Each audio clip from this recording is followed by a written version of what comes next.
Hello guys, this video is for third grade students, the one who are reading The Pit and the Pendulum by Edgar Allan Poe. Differently from the other one that you read before in class, the one that is called Telltale Heart, this is also a creepy story, but a little bit more complicated, with some more complicated vocabulary and way longer, okay? But don't worry, I will show you some techniques that you will use that are going to make you able to understand some words easier. Okay, let's start this. So let's begin with the reading. Sure. Okay, here we are. It says the pit and the pendulum. I was sick unto death, and so on, so on, so on. Okay, so I have highlighted some words in yellow. It says Atlant, dread, ham, conveyed, trace, and immovable, if the pronunciation is correct. Okay, so we are going to work with these words. So you have the reading. You can go to the text to check the sentences that we are going to analyze. Okay, let's go to the next part. Techniques. I'm gonna show. Where is it? Where is it? Oh, here we are. Okay, let me see.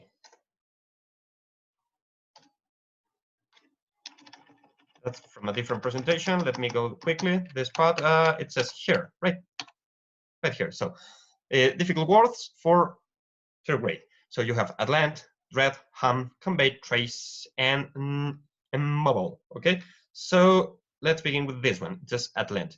It is usually, it has a preposition. In this case, it's usually a preposition of distance because it comes from the word long. So it could be a long distance, but so it is usually that way.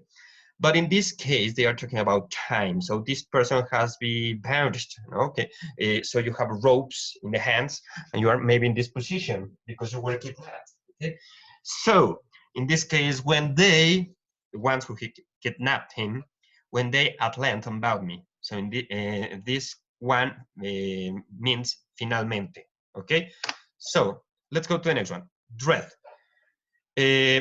In the case of dread, it's an adjective, and it says the dread sentence of death.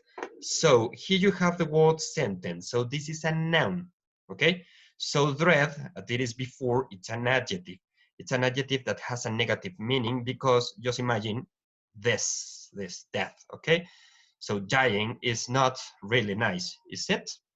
Okay, so dread, it could be something like terrible, very bad, the very bad sentence of that, the terrible sentence of that, the horrible sentence of that. Okay, so let's go on. Hum. In most of the cases in English, they have onomatopoeic situations. For example, the word crash.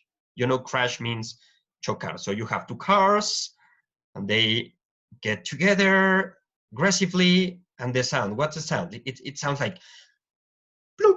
No, it's not going to sound like that. So it is crash. No, it's onomatopoeic. So that is in the case of hum. Okay, so just imagine, for example, the humming of bees. Imagine that little insect. Bees. Okay, in this case, it's humming, but for people. So you have a lot of people with dark robes doing a kind of ritual or something like that. So, but this person is terrified. So instead of hearing voices, he's hearing them humming, like okay, so let's continue. It's just conveyed. This is a verb. Just look at the structure. It says it conveyed, verb, to my soul the idea. So you have the noun idea. You have a noun. This is a noun flying here, and you have the action, but you also have the word to myself. You can imagine something like to my house, to my school, to the hospital. Is it that too means movement? Okay, so in this case, conveyed, it could be similar to the following. No, valid option. It was transported to my soul, the idea of revolution. So you have your soul here, the idea of revolution, and somehow it was transported and introduced inside the soul. Okay, another option. It came to my soul. Easy, came. That's it. I came to my house. No, and I'm going to stay here for more weeks, more weeks. Okay, and the last one, it says it appeared in my soul. So you have the soul and it poof, pop up into the soul someone. Okay, let's go. We have missing two more options of getting this trace. Use synonyms and cognates. Remember, there are words that are similar in Spanish and English. Computer, computadora. Okay. Remember that there are other words that are called fake cognates or false cognate. For example, actually. Actually doesn't mean, as I have told many times, actually it is not actualmente. It is indeed, de hecho. So that's a false cognate. But computer and computadora, the cognate. In this case, trace is similar to trazar. So you have the following. It appeared to me whiter than the sheet. Remember, sheet, it's a piece of paper. Upon I trace these words. So magically trace becomes write. That's it? Write, the action of writing words. Let's go on. Immovable, it is disarm. Well, you have disarm the words. Remember that we have prefixes and suffixes. At the beginning of the word, you have the prefix, suffix. So if it is at the beginning, it is a prefix. For example, transitive, intransitive. Forgettable, unforgettable. Wow, it was an amazing experience. And connect to internet. Okay, when you shut down everything, you disconnect. So that's the opposite. Now you have, for example, suffixes. It says beauty, that is a noun, and you transform it into beautiful, that is an adjective. You have improve, that is a verb, and you say improvement, that is a noun. Or you have begin, that is a verb, and beginner, that is a noun. Okay? Now in this case you have immovable. So if you put away the prefix and the suffix, at the end you will have the word move, moving from one place to another. So, but it is negative. This is immovable, so impossible to move. Really difficult.